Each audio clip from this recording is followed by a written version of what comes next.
Welcome in, everyone. It is Senior Night Wrestling here on Central Iowa Sports Network. Tyler French and Keith Bornas coming to you live from Northwest High School as we've got Waukee Northwest hosting the Ankeny Centennial Jaguars. Sorry about the delay in the start of today's broadcast. A lot of action here at Northwest High School from youth all the way up to the varsity wrestling here tonight, but an exciting CIML matchup on the docket in just a little bit here on Central Iowa Sports Network.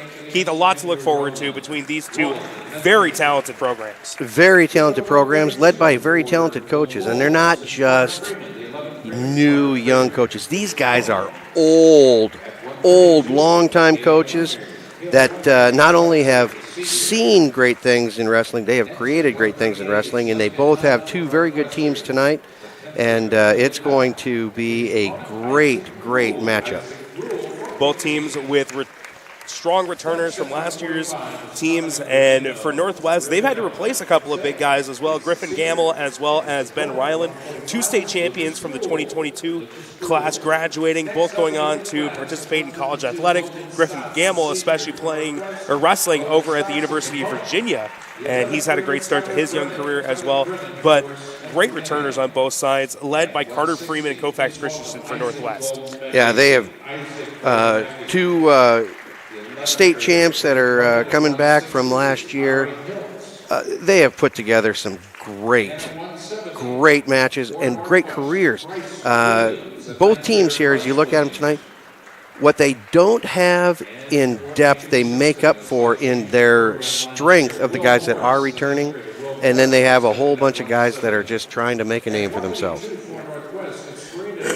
And as we look at both these sides, you mentioned Coach Groff and Coach Volmecki. They've been around the block. They've been doing this for a long time. What do you think is going through their heads? And for you as a wrestling coach, what's going through these guys' heads as they go into this matchup? Well, if you talk to both of them, they're both going to say this is going to be a great match tonight because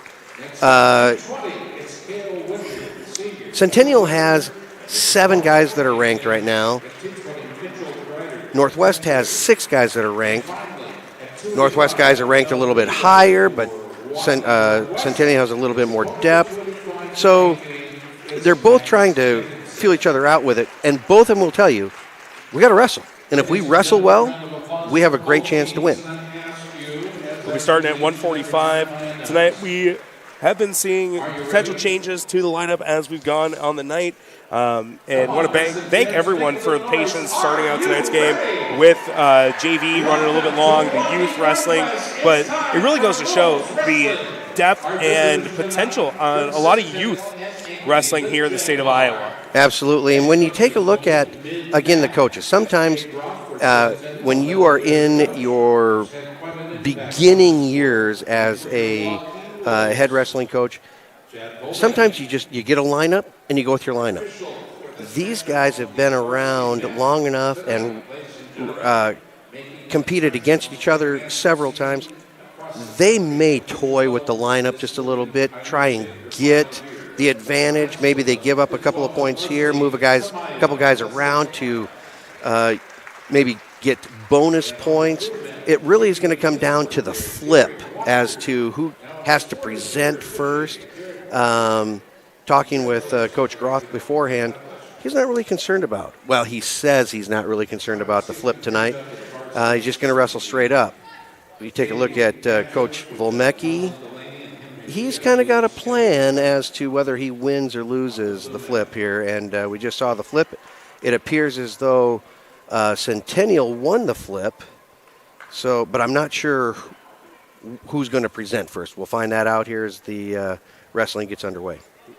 And I mentioned before, it is senior night here tonight. 7 seniors honored before we got festivities started. Calvin Davis, Isaiah Moody, Logan Stotts, Kale Winter, John Mell, Dominic Rubino, and Timothy Thomason. Stotts, Winter, and Rubino, 3 names that we'll be calling a lot tonight. Kale Winter, a huge part of this program, coming back from the blood clot last year, got to join the team late in the year and ended up qualifying for state.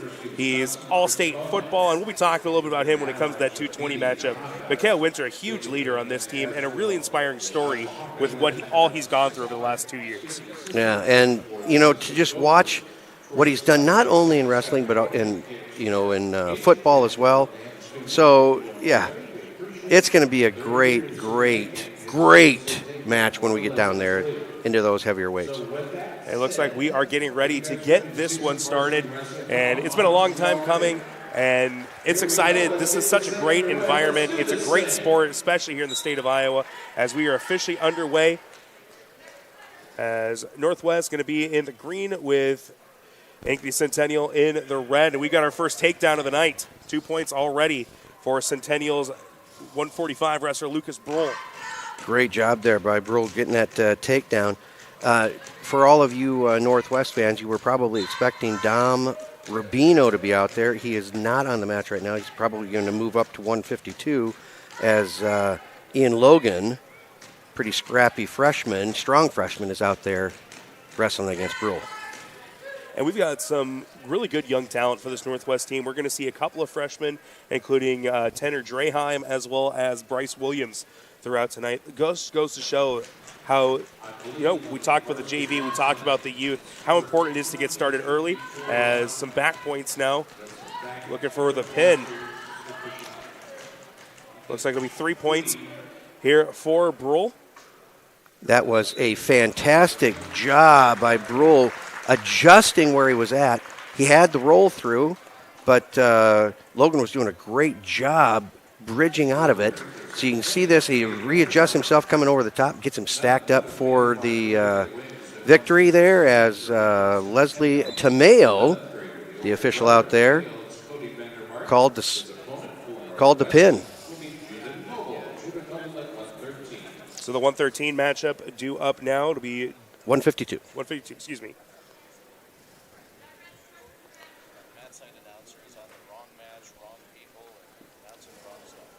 So as we move into 152 here, Tyler Brennan for Centennial and Dom Rubino for Northwest. And Dom Rubino, a very versatile, able to wrestle up here to the higher weight class, which can be tough for some younger athletes. But as a senior this year, he's been through the strategy with Coach Volmecki, and he's got the strength to make up for maybe a difference in weight. Absolutely, and he's very proven in his athletic skill. And as you take a look back to what Coach Volmecki did, he probably figured he was going to give up the loss at 145, but he was hoping not to give up the pin. And then thinking that Rubino might have a chance to get some bonus points here as he goes against Tyler Brennan. Yeah, and Rubino already taking it to him 5-0. The score had the quick back points as well as the takedown early on, as maybe trying to look for the pin or at least a tech fall to try and make up for that fall we saw in the first match. Well, he got that leg hooked in and working on that power half. Now Brennan was able to slip out of that. Over halfway through this first period, 5-0 the score in favor of Northwest Dominic Rubino. Oh, and a nice job there by Rubino bringing him back through here. Rolled back. He's almost getting some back points. Mr. Mayo doing a little bit of counting. There'll be 2 more points for Rubino. Rubino, a senior here tonight. He is a member of the program for 4 years here at Waukee and Waukee Northwest, and plans to becoming potentially a welding apprentice after that, going to a trade program. One of the great things that we've seen developed over the last couple of years is, not the emphasis completely on that it's college or bust for a lot of these young athletes. And they'll do it in the first period with Northwest leading 7-0. Quick early run for Rubino, got him that 5-0 lead and adding a couple points late in the period.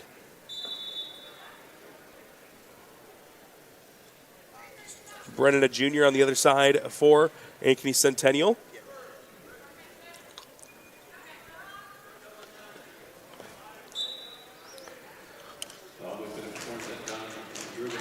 And immediately going for another pin opportunity.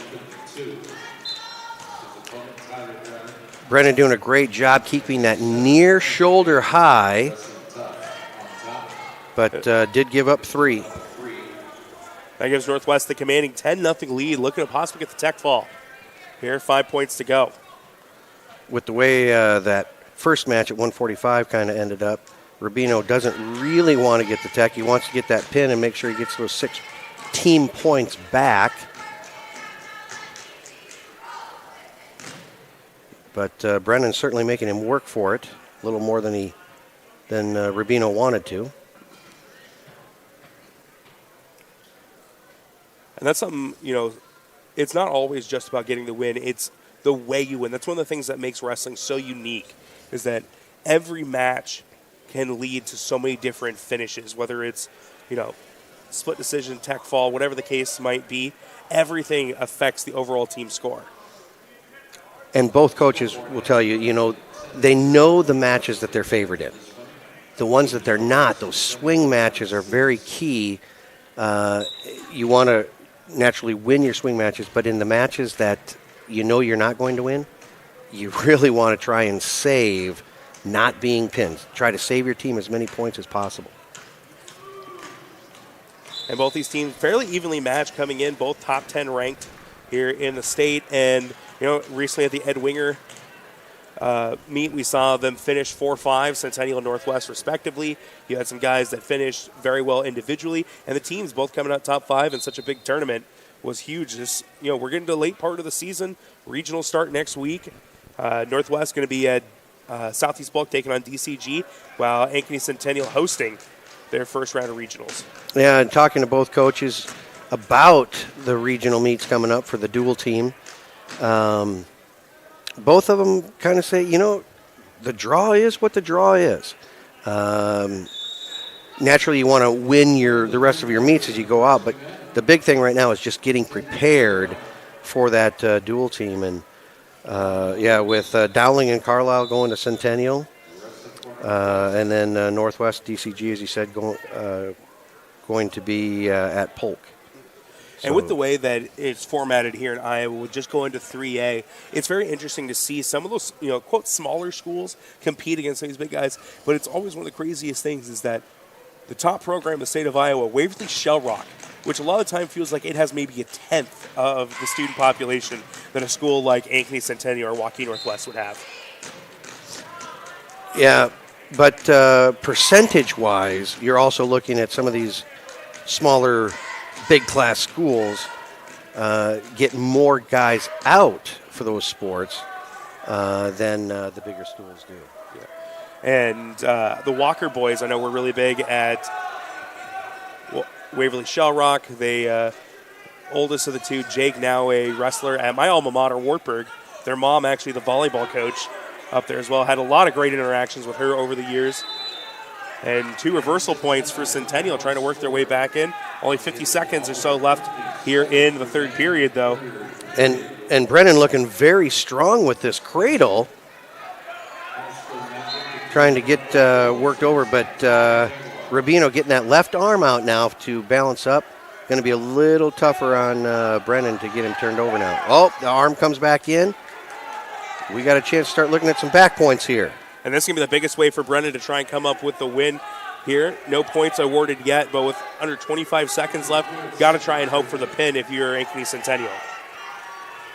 And also to get back points and take him out of that major decision possibility as well. Rubino doing a great job getting that hand back out to give him that extra balance. And Rubino in a little bit of trouble here as Brennan able to get those back points and got 3 to take it to a 10-5. It will just be a regular decision. And that'll get some points for Northwest, but not nearly the finish they would have hoped for. A late escape point for Rubino makes it 11-5 final. All right, moving into 160. At 160 pounds, Northwest is going to bring Logan Stotts in. And it looks like Ari Eltz for Roosevelt. That's where Groth was, for Centennial. And you mentioned, the smaller schools getting more guys out. You see a lot of the dual sport athletes. We're seeing it right here. Logan Stotts, a all-district defensive back for Northwest, 100 career wins here on the wrestling mat. It's really great to see, when, especially these bigger schools where you're getting guys that are able to come out, not just be strong at one sport, but have very successful careers in multiple. Because I know a lot of coaches love to see that, as takedown points awarded here for Stotts, taking the 2-0 lead. Well, and you take a look at college. You get into the one-sport athletes in college, but Iowa and Iowa State and Oklahoma, all these football schools that love to have guys that played football and wrestled from high school come up and be a part of their program. Just that discipline and hard work ethic that comes along with it. Well, look at the last couple of years. Iowa Hawkeyes going in the first round of the draft. Trifton Wirfs and Tyler Lindenbaum wrestled each other, I believe, in the state tournament while they were in high school. And that pretty much goes to show just how strong and deep the blood runs for wrestling here in the state. Yes, they call it Iowa wrestling for a reason. One of the largest sporting events in the country, year in and year out, is the Iowa High School State Wrestling Tournament. And it's going to be pretty exciting here because in a week we're going to be having the first ever sanctioned girls state wrestling tournament. That's going to be a first-in-the-nation type of event, and that's going to be a big event. That's been an exciting development in the sport of wrestling. I know Wartburg offering women's wrestling, a developing program up there led by head coach Eric Keller, and now getting some new developments on the women's side. And, seeing Wartburg's exposure, 2 former classmates of mine actually on the Northwest coaching staff, Brian Levson as well as Mark Weber, former Wartburg Knights.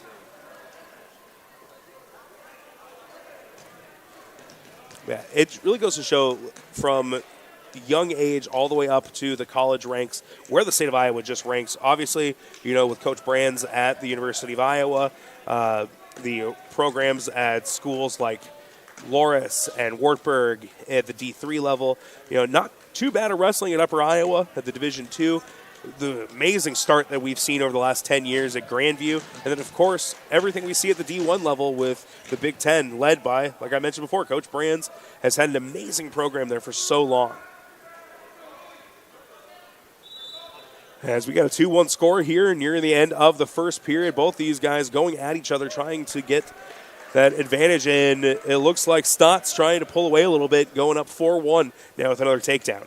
He did a great job. He got a takedown early in the period and was not able to get him turned, so he let Eltz go, then came in, was going to shoot a fireman carry, missed the leg, but finished up on a Kelly and did a great job getting that takedown.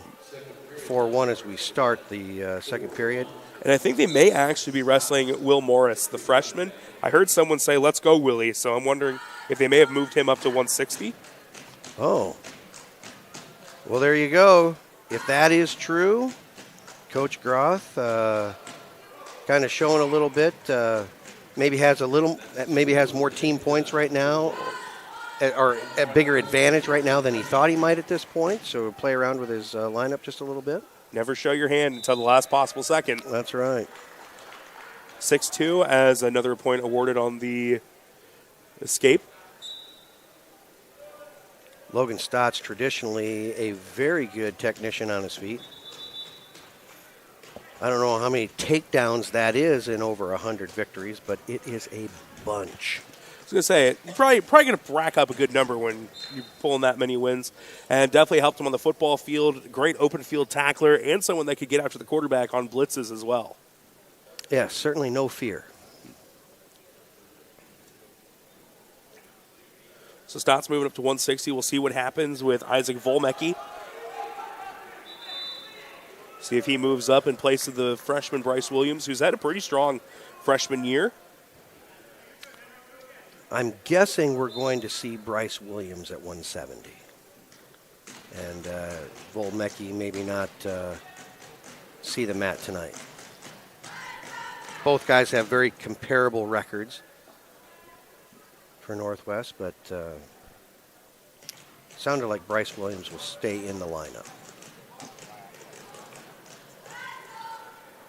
And one of the things you love to see with some of these young athletes is the involvement with some of the younger ages. I know that Lucas Brohl and several other athletes have been involved with the AWC practices for some of the younger groups that have led to fantastic young wrestlers for Ankeny Centennial. And actually, Centennial, along with a host of other groups, helped raise money and donating 62 pairs of wrestling shoes to Roosevelt and East High School, as well as East Middle School, was announced earlier today. That is outstanding. And, you know, it's one thing to be willing to give some service in your sport and help and give back to your community like that. But one of the other things is they're doing research on how successful people are because, and it's being linked to their willingness to be in service to other people as well. And so that's great to see. Escape point awarded to Eltz, who I believe is Will Morris here at 160. But, yeah, and, you know, when you're going through and helping other people, it's never going to hurt you. The only thing you can do is good for the world. Plus, when you're a young athlete like this, that is volunteer hours. It's stuff you can put on resumes, on college applications. That's going to do nothing but help you as you look to move forward in your life and teach you life lessons that you can carry with you the rest of your life as well. Absolutely. And, yeah, great people doing great things. Stotts with a 10-4 advantage here with about a minute 15 remaining in the third period. Trying to push it, potential major decision, and give Northwest their first lead of the evening. Sitting in that 6-point advantage right now. Centennial got the fall in the first match. Lucas Brohl picking up the pin. And then it was a decision with Dominic Rubino picking up the win at 152. 2 more points awarded for Northwest's Logan Stott, pushing it up to an 8-point advantage.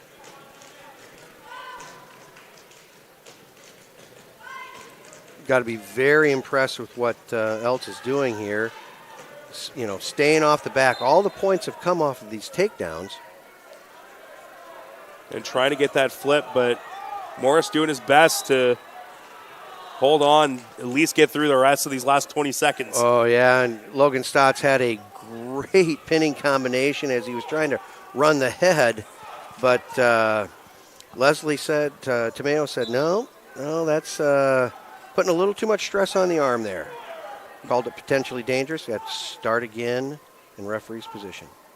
It's easy to forget, too, that over on the blue mat, we still got some JV action going on, as a lot of young athletes out for these teams. We had quite a bit of guys coming out for Ankeny Centennial. I believe over a dozen 145 wrestlers for them coming into their JV program, freshmen and sophomores. As Stotts will get the major decision, 4 points to Northwest as they take the lead 7-6.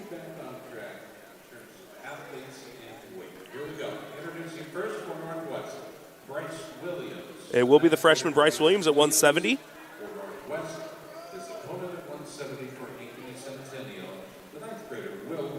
All right, so, yeah, Willie Morris is going to be on the mat here for Centennial against Bryce Williams for Roosevelt.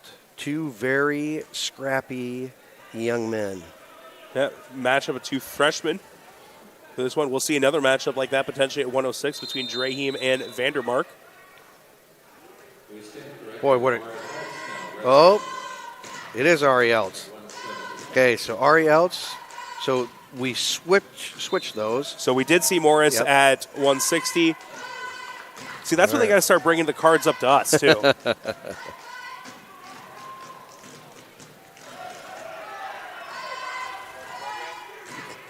So Ari Eltz did a nice job getting the in on a double leg, but Bryce Williams did a nice job getting the whizzer in, able to fight that off. Another shot attempt that was fought off.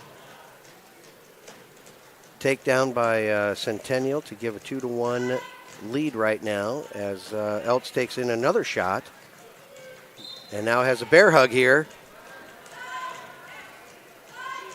And the freshman doing a great job fighting him off, just trying to keep his balance a little bit. Now both out of the ring, a reset. 45 seconds left in the first period. And both coaches thought this 170-pound match, they obviously knew more than we did, but felt that 170 could be one of those swing matches, depending on which freshman showed up. You know, when you put your athletes on the mat, you know what they can do, you know what they have done. You're just not sure what they will do. Yep. Eltz having him in a bad position now, going after the pin, or at least picking up some back points, as it looks like Williams able to get that shoulder off and avoid any more points awarded. 3 will be going Centennial's way. Makes it a 7-1 lead now for Eltz on the mat. You got to be impressed with Northwest's freshman here, as he has fended off some brutalish pinning combinations and worked his way off his back. Now he's working his way up to his feet. Just a little too late. Williams down 7-1 here at the beginning of the second period. A great start to his freshman year. Finished 8th at the Ed Winger Invitational. Looks like he'll start on the bottom here for the second period.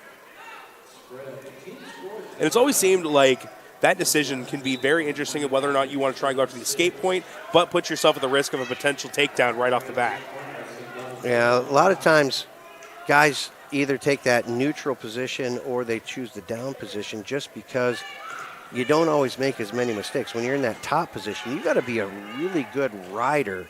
Otherwise, on the whistle, we find a lot of guys end up locking their hands and giving up penalty points. And so they kind of take the lesser of the, all things being equal, they take the lesser of where you might make the most mistakes. One of my favorite things about watching wrestlers, too, is that, you know, you're not able to necessarily get the grip you want. You're just trying to grab whatever you can to get that flip. Yeah. And it's amazing how much guys are using their hips and their legs and getting people tied up in here as Eltz is getting some back points here. He's got the legs hooked. He's got the half Nelson in. If he gets his hips up on top, switching over to the power half. 3 more points on the back. But again, a fantastic job by Bryce Williams to not give in to that and fight off his back. Just trying to ride it out the best he can, make sure he's not giving up that pin, and try and fight back and avoid the tech fall as well. Keep this as close as possible after this 170 match. Eltz getting him stacked up again. Trying to work that half. It ended up being a roll through, but Eltz did a great job adjusting his hips. Get that crossface in. Ended up with 2 more back points. I'll make it 12-1. Eltz quickly approaching that tech fall with an 11-point lead. 10 seconds remaining in the period as Williams is trying to hold on and send this to the third. Yeah, and it's amazing what Bryce Williams went through here in that second period. I don't think he ever had his legs on the mat. Eltz did a great job riding, and he rode real hard keeping those legs in. And when he didn't get the pin, rolled back through, broke that pinning combination, and was able to start again. He got a lot of back points off hooking those legs in just one time. Yeah, 14-1 puts Williams in a really tough spot, giving him 7 points in each of the first 2 periods. See if he can try and get some points to work this back to at least an opportunity at a major decision. Eltz riding just a little high, but able to adjust back as he got those legs hooked in again. You can see Williams' legs coming up off of the mat. Still has those legs hooked as Williams fights through and gets a reversal. That's the first points we've seen for Bryce Williams since the first period. So we think the score is actually 14-3.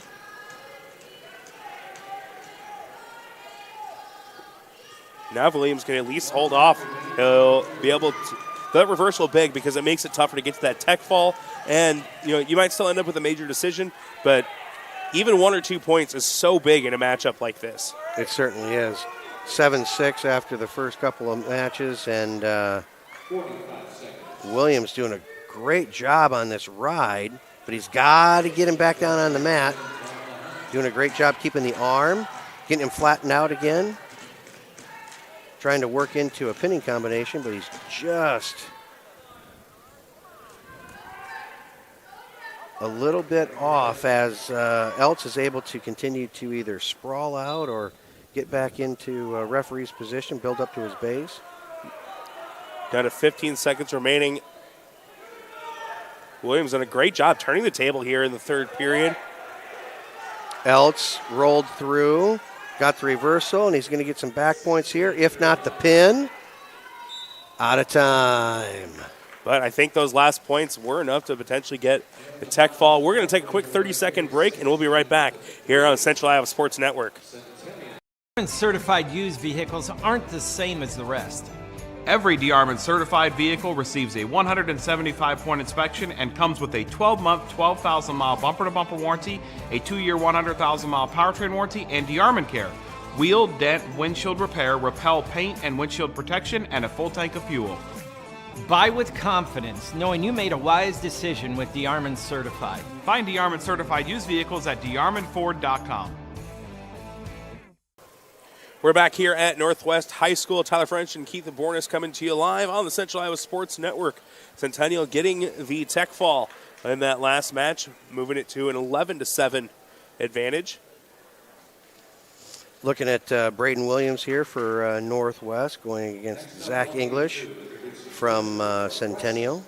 And the Wolves, the 10th grader, Braden Williams. Braden Williams.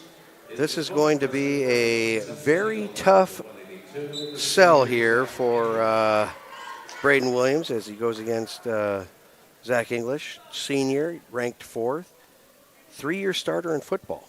And in those 3 years, he was the leading tackler on the team. So not an easy spot to go against here for Braden Williams. And we just saw Bryce Williams struggle a little bit in that last match, trying to keep it away from the tech fall, but a great reversal at the end from Ari Eltz, able to get those back points at the last second to pick up the tech fall and 5 points for his team. Zach English going in on a couple of different shot attempts here, but Braden Williams doing a nice job trying to use those hips to drive English's head and shoulders into the mat. Sprawl out very well. Braden Williams, a new starter for the Wolves at 182. I believe this might have been Griffin Gamble's spot a year ago. He kind of switched a little bit between 170 and 182, a very versatile linebacker, a football team as well. Like we talked about earlier, those dual sport athletes can be very dangerous. And, you know, when you're a really good wrestler, I think being that tackle leader is a little less surprising. Right. Zach English did a great job shooting in on the double leg, switched right down to the ankle, able to fend off the sprawl and get the first points of the match here. Go up 2-0 here with 30 seconds to go in the first. Expect the next matchup at 195, Abe Parker and Jack Cahill. Parker, the sophomore for Northwest, Cahill, the junior for the Jaguars. And that will be a swing match as well. As we take a look at English here, trying to work that crossface into a cradle. Oh, switched off to the butcher, and now he's working a kind of a little cow catcher-ish move. Switching off to the half now. Working a lot of pinning combinations in those last 12 seconds. They pick up some big points there at the end. And Zach English, you know, he's listed at 182. He looks like he fills it up a little bit higher than that as well. Very built young man out there. Pure muscle in the upper body. Yeah. He doesn't look like somebody that's a lot of fun to go out there and wrestle around with.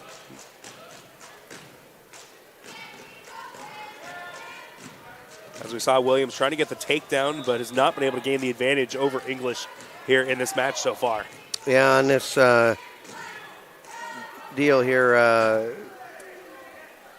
we're going to have a locked hands against Williams, so English is going to get another point here to go up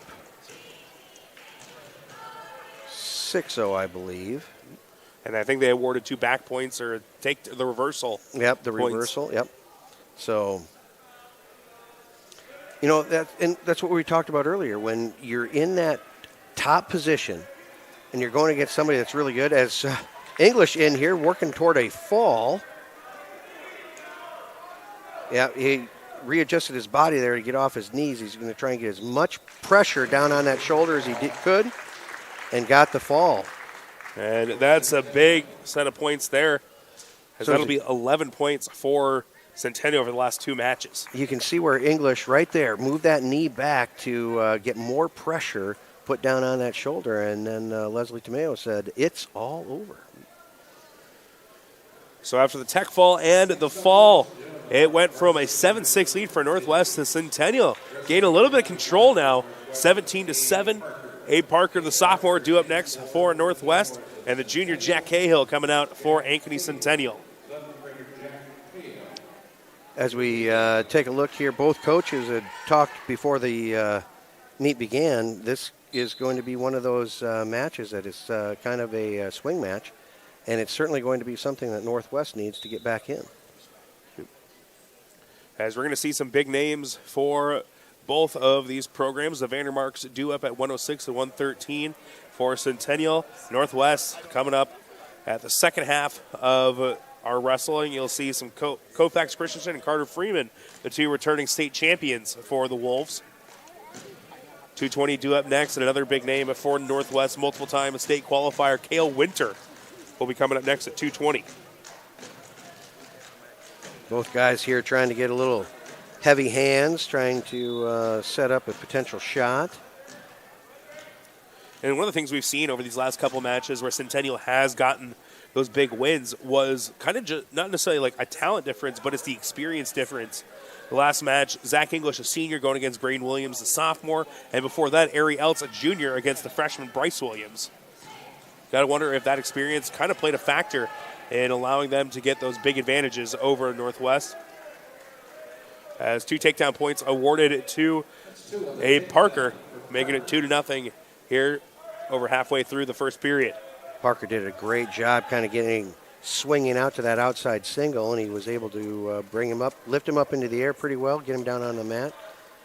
2-point takedown. Now he's kind of looking for a crossface cradle, but Cahill able to sit out of that. And now we got a little hand fighting here, trying to figure out what Parker can get done offensively. One of the most interesting things about the sport of wrestling is so much of it is a waiting game, just trying to find your spot, continuously fighting and trying to find a spot where you can take advantage. Cahill was in a situation where he had a little bit of space, and he was going to try and get a turn back in, see if he could get a reversal there. But Parker, as you said, waited there patiently, was able to cross-face him back down, but did not get any back points for it. So it remains a 2-0 lead for Parker, the sophomore, as we get set for period number 2. Northwest had the 7-6 lead, but Ankeny Centennial, big couple of matches at 170 and 182. 11 straight points after the tech fall and the pin to get themselves in a good spot as we're getting into around the second half of our lineup tonight. Parker did a great job as he kind of did a step-out stand-up and just kept working his way out. Got the point, go up 3, and now he's got the takedown for 2. Nice series by Parker.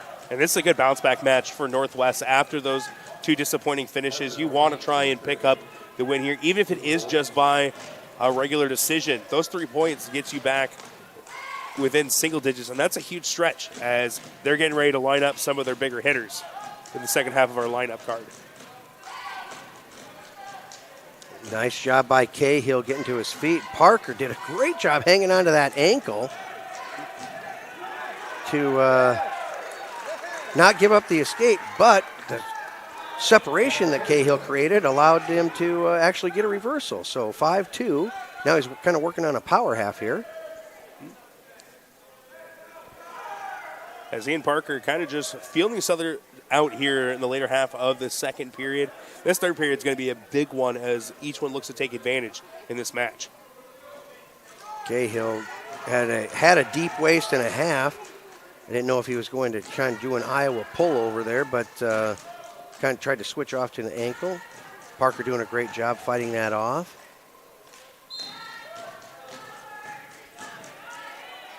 So not much doing here as we get into the last 15 seconds of the second period. Coach Groth got to be happy of what he's been seeing from his team so far tonight. And Coach Volmek, you got to be impressed by Abe Parker coming out in this swing match and performing like this. Yeah, he did a great job there, Parker did, as he was able to kind of move his hips to the right out from underneath Cahill. Locked hand violation against Parker. Another point for Cahill to put it back to a 4-point match. 2:22 up next. It'll be Mitchell Grider for the Jaguars taking on Cale Winter. We may have some type of a uniform thing here as Leslie Tomeo is talking about maybe the tights.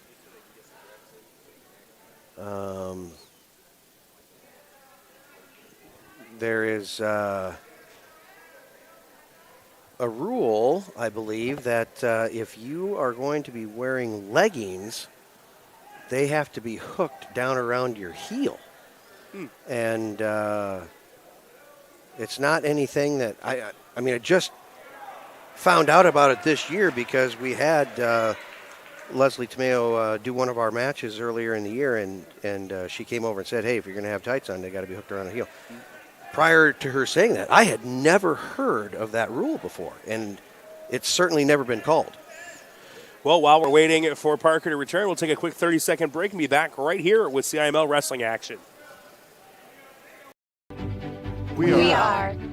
We are so much more than an energy company. We are connectors, community protectors, and clean energy leaders. We are job creators, friends and neighbors, stewards of your dollars and savings. Yes, we are so much more. We are the energy behind your everyday, and we are obsessively, relentlessly at your service.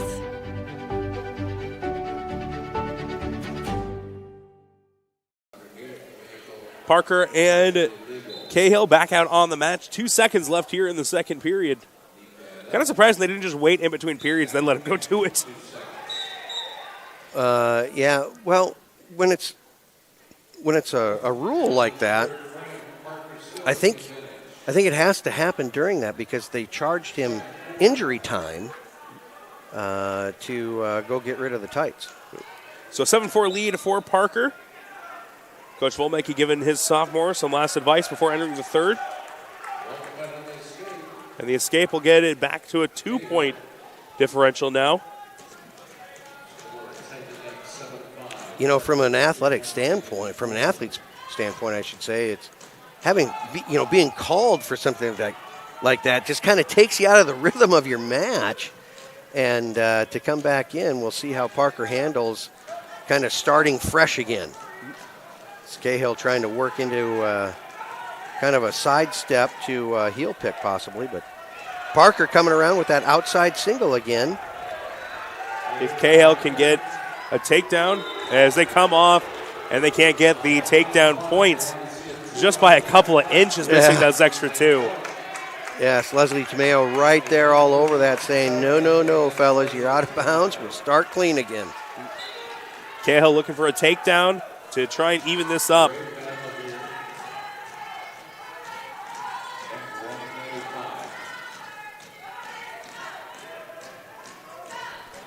Both guys feeling each other out. Minute left here in the third period. Still a 7-5 advantage for the sophomore Abe Parker. Looking to try and pick up some big points for his team as they're off as well. Oh, and Ms. Tomeo said not only is that not a takedown, but I think she just called Parker for stalling. Down to 45 seconds remaining. Parker trying to hold off Cahill and come up with a win. Well, he's going to get called for stalling again here if he doesn't circle around a little bit.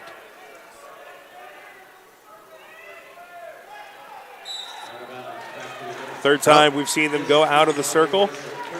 And now they both have a stall warning against them as both of them have backed out of bounds. One of the more exciting matches we've seen here so far, as some of the first ones we saw were a little bit one-sided here, but this is what you want from a swing match here at 195. Absolutely. The coaches must have known their trade as they said, yeah, this is going to be a great match.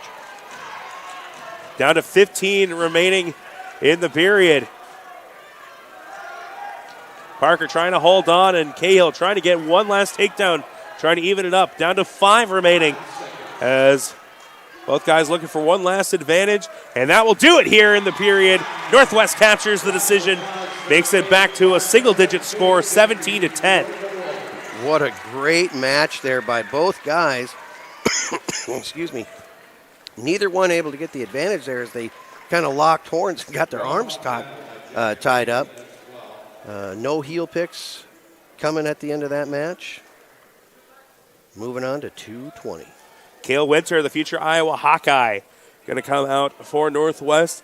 Mitchell Grider, the sophomore, for the Jaguars matching up against him.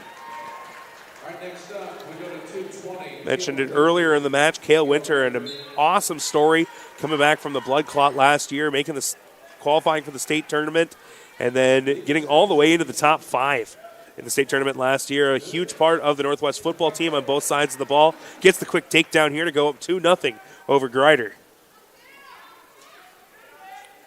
You know, when you think about high school wrestling and, well, wrestling in general, and you start talking about, hey, these guys are wrestling at 220 and at 285, and you take a look at the guys when they come out. Yeah, they're big. they're strong, but they don't look like the guys that I grew up watching wrestling 220 and 285. These guys, very fast feet. And Winter showing some of that as he gets the quick pin over 50 Mitchell Greider. seconds in, gets 6 points, and we're back to a 1-point differential as Winter able to get it done here at 220. Working that half Nelson. Didn't get it locked up, but was able to get Greider stopped right there and put a lot of pressure down on his chest to finish it out. And we'll see the big boys out now at 285, the heavyweight class. Jamal Niue versus Max Dickinson, pair of sophomores. This was the Ben Ryland spot last year. Ended in a state title for the heavyweight group for Northwest.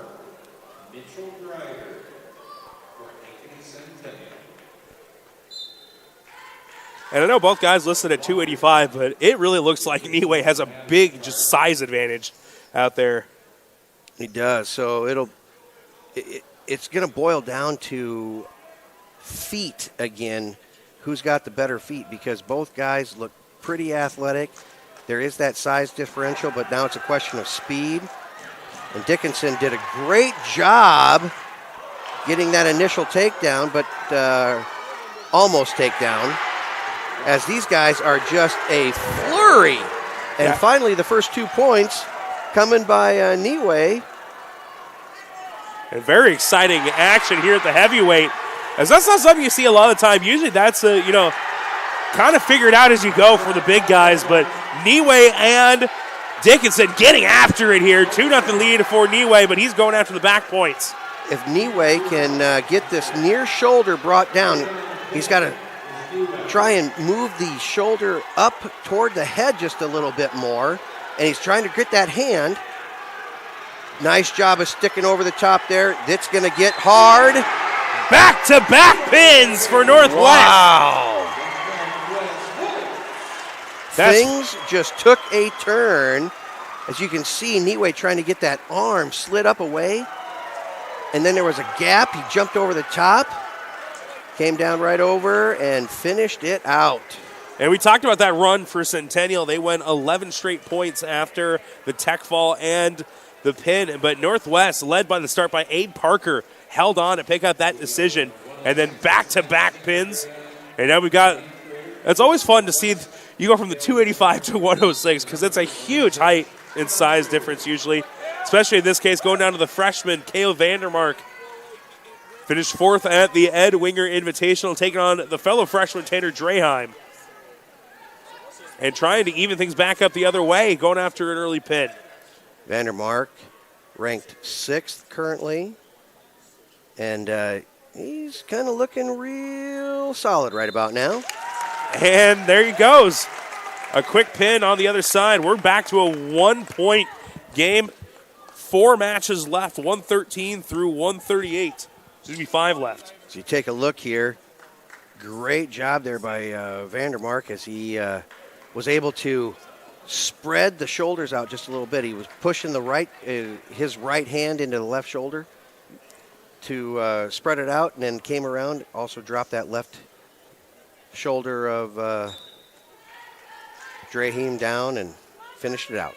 Cale Vandermark, a member of the High Altitude Wrestling Club during his junior high days, and good wrestling family as we've got Cody Vandermark out now, his older brother, last year a member of the 16U Freestyle National Team at 113. Currently ranked 8th is Vandermark. Now this is one of those matches where Coach Volmecki says if Noble comes out and wrestles, does what he can, it could be an interesting match. Especially after this, there'll be 4 matches left, 2 of which will include Koufax Christensen and Carter Freeman, 2 of the best wrestlers in the entire country at their weight classes. Yeah. You know, you get to a point in the match right here, and when you're wrestling against somebody that's a little better than what you're doing, you can sometimes stay a little closer just because of how close the match, the overall meet is, the team scores are going, and the crowd certainly has been into it tonight. Yeah, you could definitely sell them getting behind the last couple of big pins for the respective programs. As we've seen 3 straight matches end in a fall for either team. Vandermark certainly in control right now, but only has a 2-point lead as Noble has not given up any back points yet. Done a great job as he tries to get a sit out there. Noble trying to fight out of it, get that escape point. Vandermark with the wing, trying to either get a half or that far wrist. Steps over to the half, and things could get a little sketchy here. And that's another pin. So after Northwest went on their big run, it's been back-to-back pins the other way. Vandermark doing a great job finishing that match. We're going to take a quick 30-second break. We'll be back with 120 after this short message from our sponsors on CISN. Hi, this is Chris from Fireplace Superstore, and you've probably noticed there's shortages on most everything in the market today. Well, Heat and Glow has helped us out this year, and they are focusing their energy on their gas fireplace inserts. So if you've got a drafty old wood-burning fireplace and you want to get it retrofitted into a beautiful, high-efficient gas fireplace, come see us. We will have product to sell you. Heat and Glow gas fireplace insert from Fireplace Superstore, 109th and Douglas in Urbandale, just west of Homeacres. We're underway here at 120. Koufax Christensen on top here early on, looking for some back points. The defending state champion at 120 was a state runner-up the year before as well. Very strong start to his career. And we're going to have a quick injury out on the mat. Employees who bring passion and personality to the job. That's the whole difference. It gives me great pride to see how our company has grown from the seeds of success my grandfather planted in 1947. That's why more and more Central Iowans are saying, let Holt handle that. We're back here. 120 is our current match score, 29-22.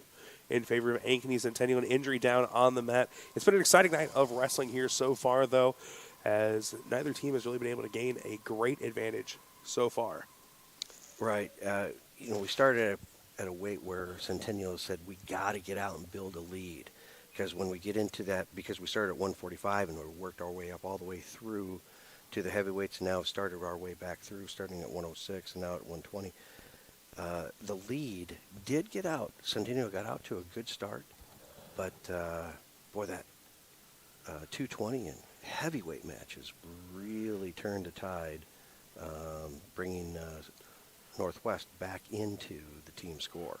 Yeah, you can see it with Jamal Niwe really getting after it at the heavyweight spot. And you had mentioned that, the 285, 220 nowadays, a lot more athletic, a lot more speed in there. But that 285, it usually feels like you're going to see a lot of head grabbing early on. But 30 seconds in, those guys were all over the mat going after each other. That's right. It was,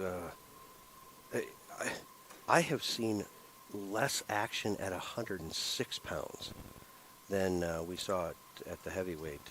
What a fun match to watch. And right now we see the Centennial staff is out there with their wrestler right now, just kind of doing a check to make sure everything's still connected. Koufax Christensen came in with a headlock takedown and really got a squeeze going. And Leslie Tomeo there to see things that just didn't look right. Got that match stopped, as they are now helping him up to the seated position. Do another little quick check on him as you see the officials there kind of talking things through. Peyton Bright to his feet, the senior for Ankeny Centennial. Do you want to give everyone a reminder? We'll be back here tomorrow night with Waukee Northwest taking on Ankeny, as Koufax Christensen awarded the win. So it goes a medical forfeit. But 6:15, 7:45, our start times for girls and boys basketball tomorrow night here at the Den. So not the way you want to do it, but Northwest picking up another win to try and get this one back a little closer. Well, it looks like it's going to be 29-28 here as we go into 126 pounds. John King versus Andre Rowland. And these last three matches, really key, especially with Carter Freeman in the middle there. Freeman, two-time defending state champion, one of the top 25 wrestlers in the class of 2024 in any weight class in the entire country. Right here, John King is currently ranked 6th. Andre Rowland, the sophomore, not ranked currently. But you certainly know that he is feeling a little bit of pressure to perform at his best tonight, so we'll see how things turn out. So we're underway now at 126, 3 matches remaining, a 1-point differential between Centennial and Northwest for the team score. Nice job there by John King as he was started off with some heavy hands, pulling him forward and then came back. Get the takedown, now letting him go, and they're going to start all over. And this really a key match because the winner of this one really could decide today's game, or today's match, just because of the fact that, you know, Northwest on paper would have the advantage and the next one, and then Isaac Brule being ranked in the top 10 going into that 138 against Lincoln Hutt would give Centennial the advantage on paper on the other side. So this could be a really big key matchup. And you can see the balance that Andre Rowland has as John King was able to come in that outside single, duck under, but Rowland hung in there pretty hard. Now King got another duck under single and took him down to the mat, got 2, but Rowland doing a great job not spending any time in that down position or hasn't exposed his back yet either. Yeah. Did get those 2 back points. Was a big change as allowing the escape once again, bring it back to the neutral position. So 6-2 now the score in favor of King. 37 seconds remaining in the period. King doing a nice job in that duck under, drop down single. But just stepped out of bounds there. Going to stay neutral.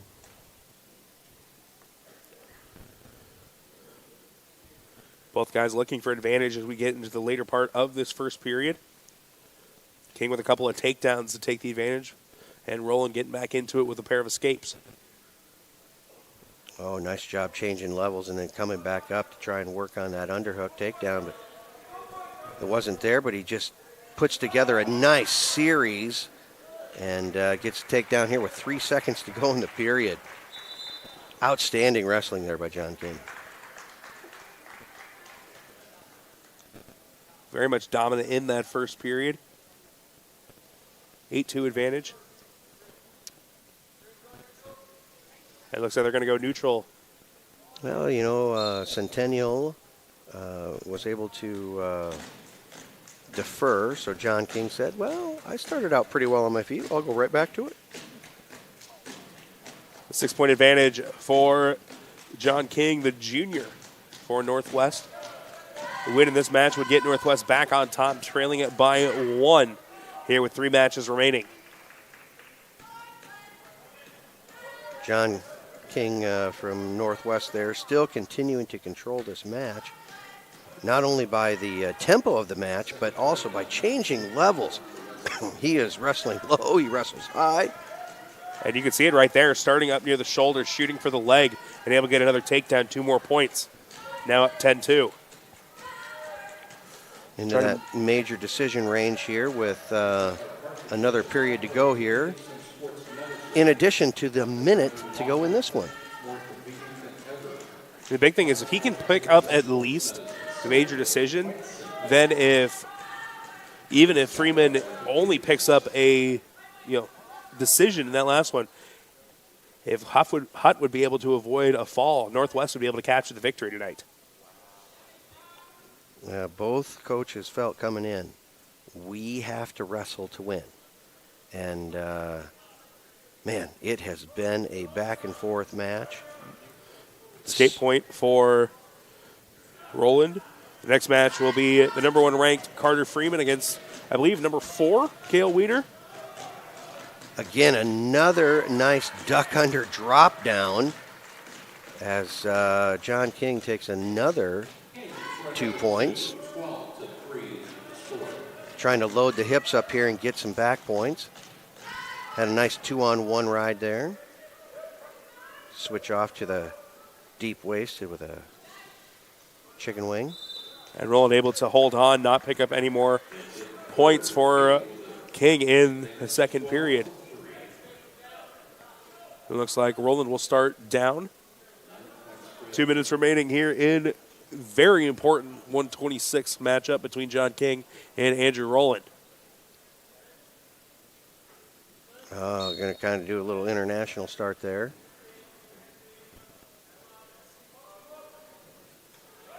King let Roland kind of get to his feet, then immediately takes him down, looking for the pin.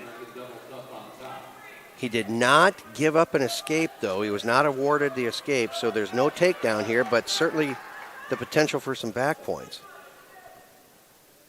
King did a great job setting that up, getting to a point where he thought he could go ahead and get that cradle from the top position. No points awarded anywhere, so King going to set it up again. Again, no points awarded yet. And Roland doing a great job to continue to fight off. So Roland will get another point for an escape, but 2 more points for King on another takedown. But look at all the pressure that John King's putting on his shoulder and head, keeping Roland down. And when the escape point is awarded, he's able to just spin right around and get another takedown. So 16-4 in favor of King as he does that international start again. Got good pressure behind the shoulder, on the head, trying to work that cradle, that near side cradle. If he can get another couple of back points, he can set himself up for a tech fall here, which would be huge for Northwest this late in the meet. A little potentially dangerous there as King kind of put a little torque on the elbow and shoulder. So should be, again, great job. High, low.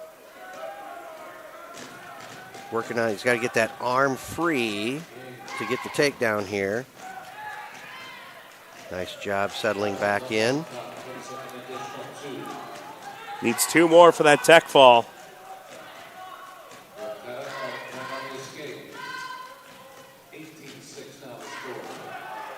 Boy, if anybody was going to try and figure out a good demonstration of how to change levels and get that outside shot, they just need to watch this match as John King has really put on a clinic tonight. It's in the speed and athleticism, able to spring and go out to those legs. He's gotten quite a few takedowns. Like you mentioned, changing those levels has been huge for him. Time runs out. Round of applause for these 2 boys. Final score. So just short of, just shy of the tech fall. It'll be a major decision for King. 4 points for Northwest to make it 32-29. Carter Freeman due up next for the Wolves, taking on another top 10 ranked wrestler in Kale Weiner. Wrestling for Northwest and the Wolves, Carter Freeman. Freeman, a big recruit for a lot of colleges as we get closer and closer to when he'll be making that decision. Just a junior this year, but already 2 state titles and a #1 ranking here this season.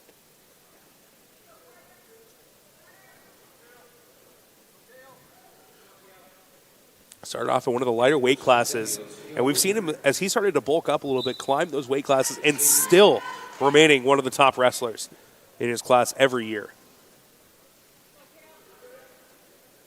No easy match here tonight, though, with Weiner ranked up there as well in the top 10. We'll kind of see how what Weiner does here is he does have that elbow locked up above the, he's on the arm above the elbow. He's maybe trying to set up a fireman or a Kelly, but Freeman just kind of lengthened out and nothing happened. As another duck under outside single. Kind of wonder what Volmecki's got going on in that wrestling room. And Winter Knight looking for a big upset. He's a senior this year, not trying to go down, as if he can come away with at least a decision, it could tie things up. And a favorable matchup at 138 for Centennial with one of their top 5 or top 10 ranked wrestlers going to the close tonight out, but 2 points on the takedown for Carter Freeman. What an outstanding job there by Freeman, as he just made the decision to go and kept driving through. You know, sometimes people will change levels and shoot, but you're a good wrestler when you change levels, shoot, and drive through and finish it.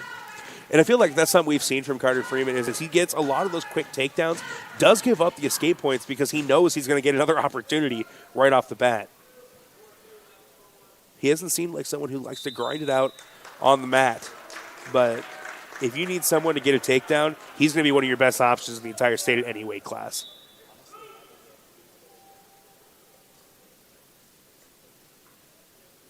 And the thing about what you see with Freeman is he's always moving forward, and if he doesn't move forward, he will circle if he's moving backwards. So there's never really an opportunity to look at him and say, he's backing away from it.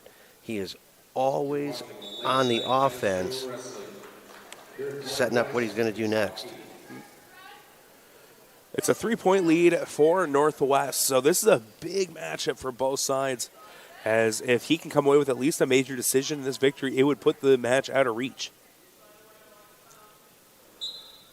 We saw John King do that optional start there from the top position, and Carter Freeman doing the same thing, but he really got deep in on that double leg shot.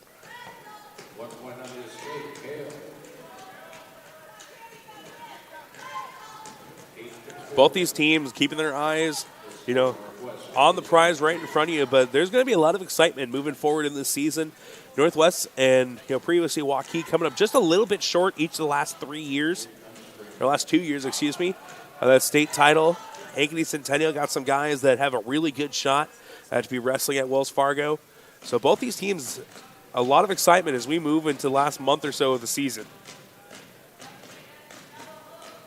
And these are going to be 2 guys to keep your eyes on as well, both in that top 8 with their eyes on making it to Wells Fargo and a chance at a state title.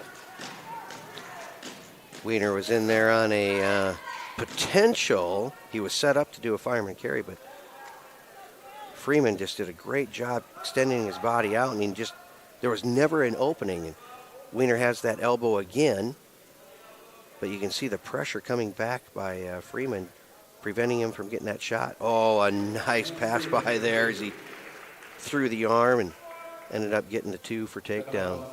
Makes it a 6-point advantage.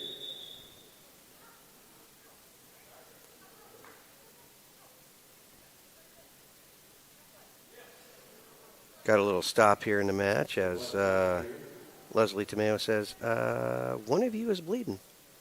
Yeah, I think they're checking out Carter Freeman's nose, a 6-point advantage for the junior.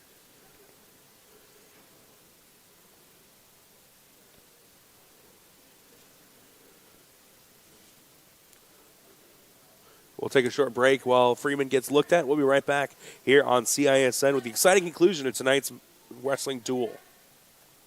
Do you know what the best part about being a dog is? You can hear disaster before it even happens. You know what they say about disaster. Sometimes it can inspire a symphony.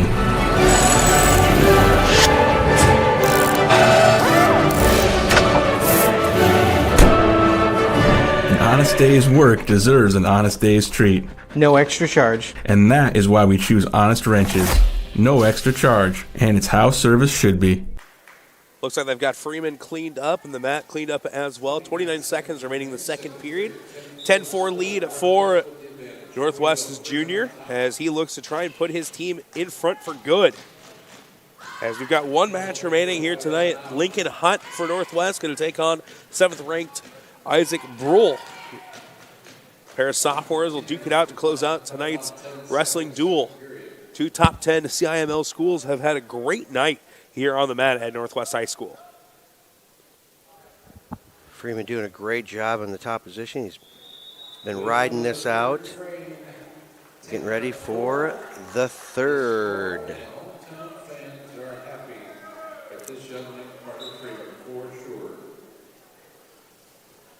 Freeman, the pride of Waukee, a state championship for both the Warriors and the Wolves. One of the few people that can say that. In fact, I think he might be the only person that can say that. As Weeder trying to turn the table a little bit here, but Freeman, not to be outdone, gets 2 points on the takedown. It's now up to a potential major decision. Great job by both wrestlers there as they were fighting for hand position and trying to get in for the takedown. Kind of a flurry going. Now the decision's going to be made here as to whether or not Freeman got the takedown with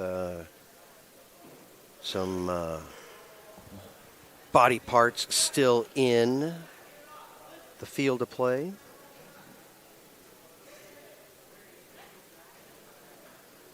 .138 remaining here in the third period. This match could decide the entire duel. Escape point right off the bat for Wiener as he tries to turn the tables a little bit down, 12-5. A little bit of hand fighting between the two top 10 ranked wrestlers. And Freeman, he loves those quick takedowns. He shoots the legs and takes him out from underneath Wiener. One of the, so many kids struggle with that double leg takedown because they don't get your opponent's feet up off the mat. And Carter Freeman did a great job with the follow through. Got those legs high up. The feet were not able to do anything except come down to the mat with the rest of his body. Was looking for another takedown, but got dragged out of the circle. Start a neutral position now with 52 seconds remaining. 14-6 lead for Freeman. And the funny thing about it is we could see 3 more takedowns before this is over. Freeman, one of the most athletic wrestlers in the entire state, maybe even the entire country. Spent a lot of time at number 22 for the class of 2024.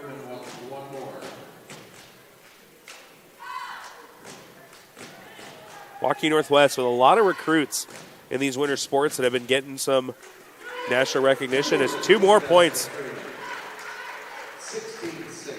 Great job by Freeman keeping 2 points of body in the circle as he gets the takedown. They're still wrestling on the edge, but it is going to stop right there at 16-6. And that's a big win there, the 10-point win for Carter Freeman. Makes it 36-29.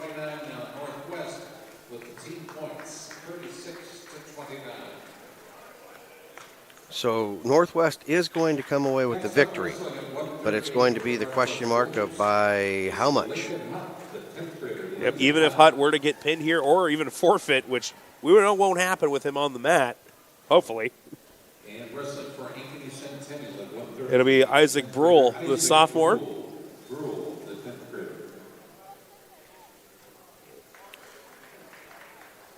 So one final match tonight. We've seen a lot of pins and some hard-fought wrestling here tonight, and we've got 6 more minutes of it before we call tonight. And still, so far, the most impressive match we saw, in my opinion, at least a one-way win. Jamal Niwe at the heavyweight 285 coming out aggressive and getting that pin very early on in the match. Oh, nice arm drag there by Bruhl as he gets into that single. But Hutt fought it off as long as he could, but ends up giving up the 2. Nice job of wrestling there by Bruhl on the edge of the mat. It's so interesting to me that you've got all this room on both sides. And then on the other sides, it doesn't feel like it's nearly as large as they are almost off the mat completely on the far side.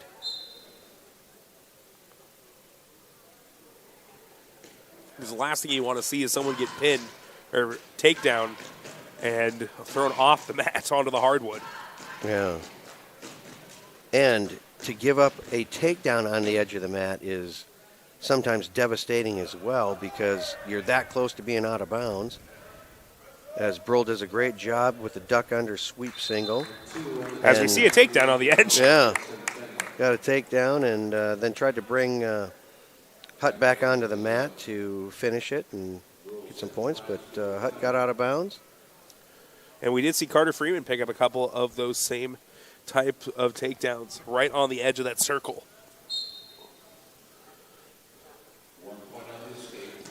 So the point on the escape for Hutt. 4-2 now the score. Nice job there on that fireman. Kind of a Kelly-ish move, I guess, by Brule.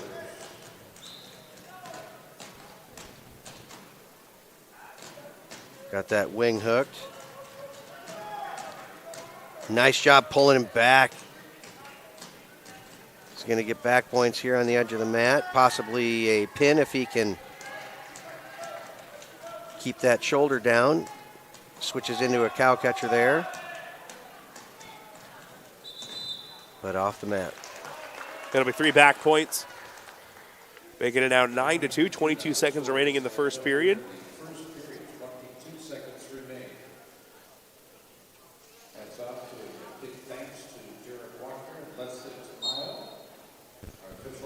Our last match of the evening. It's been a long day of wrestling here at Northwest High School, starting with the youth wrestlers and then onto the JV. And finally, after a couple hours of extra waiting, we finally got varsity started. And it's been exciting back and forth match between these two top 10 CIML opponents, as that'll do it in the first period. A very heavy scoring one for Brule, going up 9-2 after just the first. Absolutely. 4 more minutes potentially of wrestling here, and then it's off to breakfast. It has been a long night. But fun. Brule will start down as he looks to try and run away with this. If he can match what he did in that first period, capturing a big victory. Oh, nice job by Brule getting the escape, and then a nice double leg takedown. I'll give the 10-point lead, 1:44 remaining in the second. Quickly approaching a potential tech fall.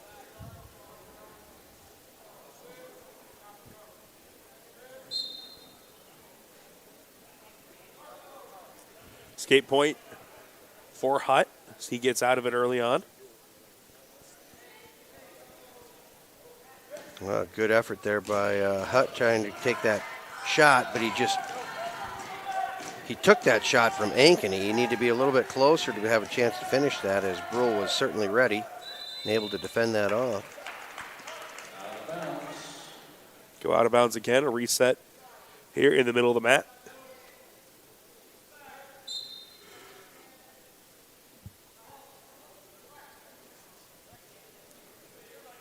Northwest will capture the victory here as they've got the 7-point lead in the final match of the evening. But Brule still trying to fight strong. Did a nice job on that double leg, but ran out of real estate as he was trying to step over and get the 2 points. Hutt doing a nice job fending that off, but not able to stop that duck under swing single. And now things are getting tight. Already an 11-point lead, going to pick up at least 3 back points.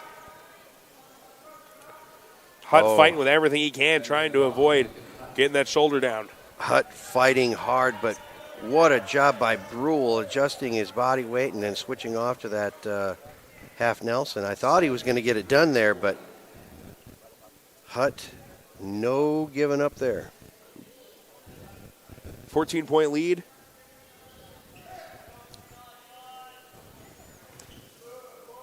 Looking for one last takedown, trying to get one more point for the Tech Fall. Nice job loading the hips, getting those back points as you got 3 more picked up there. Nice 5-point move. And that'll be a Tech Fall to close things out, as it'll be a final score of 36-34.